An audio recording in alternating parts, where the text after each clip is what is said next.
Hey everyone, this is Tony Reeves. If you like my content or have any suggestions, please let me know, and by all means, make sure you share. The only way I can get my word out is you help me get the word out as well.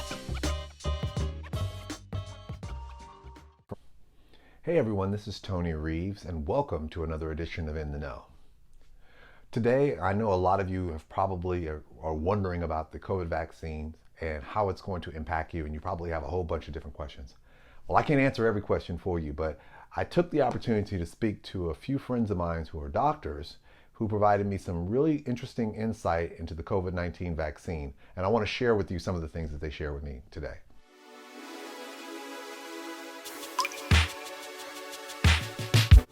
She wanted me to make sure, one of the doctors I spoke to wanted to stress to me this point, that the COVID-19 mRNA vaccine, which is what you're probably hearing a lot of, doesn't actually use COVID-19 in order to produce the vaccine. Or let me just quote exactly what she says. What she wanted me to stress was that they don't use the live virus in the COVID vaccine. In other words, just so that you will rest assured that when the COVID-19 vaccine that they're utilizing doesn't contain the live virus that causes COVID-19.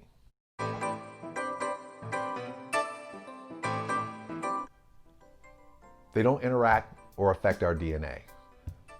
I know some of you may have been concerned that as a result of the creation of this vaccine, how is this going to interact with our DNA?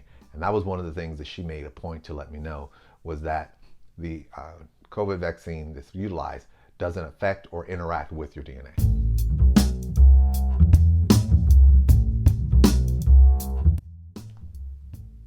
If you're at a higher risk of getting COVID-19, and that includes if you're 65 and older, you're considered to be first on the list. Now, she and the other doctor I was talking to, they're talking from different states. So as I indicated in previous videos, every state sets their priority. But what information that they're receiving is that there's a high priority for those people who are 65 and older and who are at a higher risk of getting COVID-19 in terms of their priority.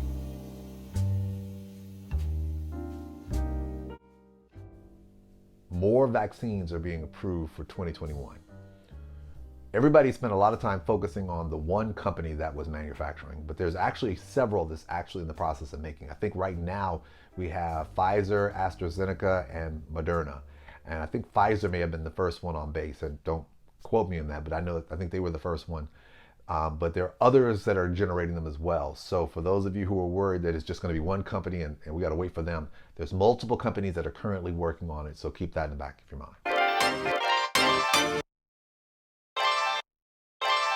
I will tell you, I had a question about whether it's free. My understanding is that each one, in terms of dosage, the cost is not, they range in price. But one of the other doctors indicated that some hospitals actually provide it for free, but she wasn't completely sure about whether other facilities are providing it as well. So you want to start asking those questions in advance. Is what's the cost? Do you have to have insurance? How is that going to work? But since there's this huge need to vaccinate as many people as possible, there's a fairly decent chance that it may be low cost or free. But keep in mind, don't quote me on that. Make sure you research yourself.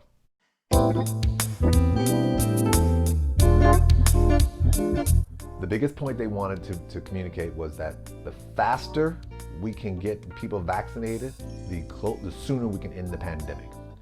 You've heard this number thrown out on a regular basis, about 70 to 80% of the country in order to get what's called herd immunity. In order for this to occur, you need to have at least 70 to 80% of the population vaccinated.